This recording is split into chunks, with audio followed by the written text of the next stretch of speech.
আমি বাংলাদেশ সরকারকে আহ্বান জানাবো অনতি বিলম্বে এই পানি প্রবাহ আইন যেন বাংলাদেশ স্বাক্ষর করে এবং সেখানে অংশগ্রহণ করে।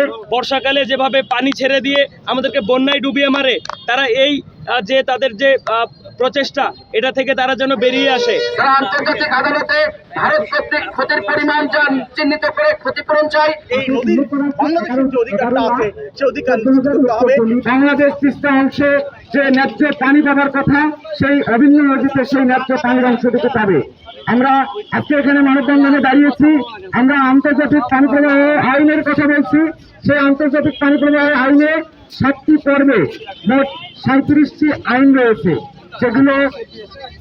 যেখানে স্বাক্ষর করলে উজান এবং ঘাটিতে দুজনেই লাভবান হবে এবং নদীর বাস্তুতান্ত্রিক গঠন কাঠামোর ব্যাপারে সেখানে বলা আছে।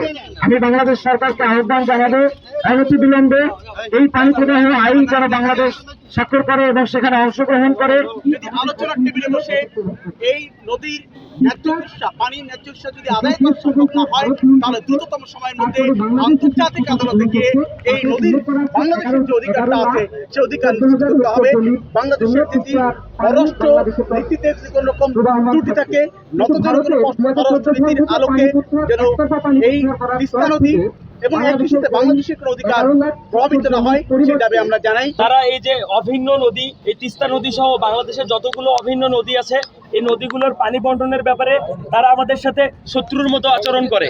আমরা আজকের এই মানববন্ধনের মাধ্যমে আমাদের সেই বন্ধুপ্রতিম রাষ্ট্রকে এই বার্তা দিতে চাই যে তারা অনতিবিলম্বে আমাদের এই বাংলাদেশের অভিন্ন নদীগুলোর সাথে তারা খরা মৌসুমে যেভাবে পানি টেনে নিয়ে আমাদেরকে খরায় মারে এবং বর্ষাকালে যেভাবে পানি ছেড়ে দিয়ে আমাদেরকে বন্যায় ডুবিয়ে মারে, তারা এই যে তাদের যে প্রচেষ্টা, এটা থেকে তারা যেন বেরিয়ে আসে।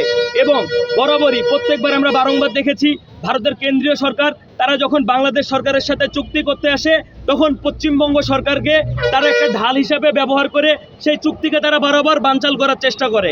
আমরা বলে দিতে চাই যে এই যে নানান ধরনের মূল্য ঝুলিয়ে বিভিন্ন পক্ষকে দাঁড় করিয়ে এই যে বারবার বাংলাদেশকে যে ন্যায্য পানির হিস্সা থেকে বঞ্চিত করার যে চেষ্টা, সেটা থেকে তারা সরে আসবে। ভারত ব্যবহার করতে পারে 20% পানি থাকবে নদীটাকে বাঁচিয়ে রাখার জন্য, অর্থাৎ বাংলাদেশ অংশে 60% পানি প্রবাহিত হতে হবে। এটি হয়নি।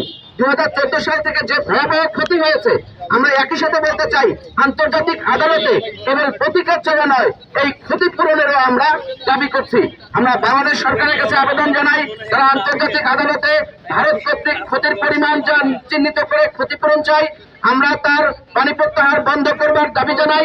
একই সাথে ভারতে যে সমস্ত জলবিদ্যুৎ কেন্দ্র স্থাপন করেছে, আন্তর্জাতিক আইন অনুযায়ী ওই সমস্ত জলবিদ্যুৎ কেন্দ্রে আমাদের অধিকার আছে, সেই অধিকারও আমরা চাই।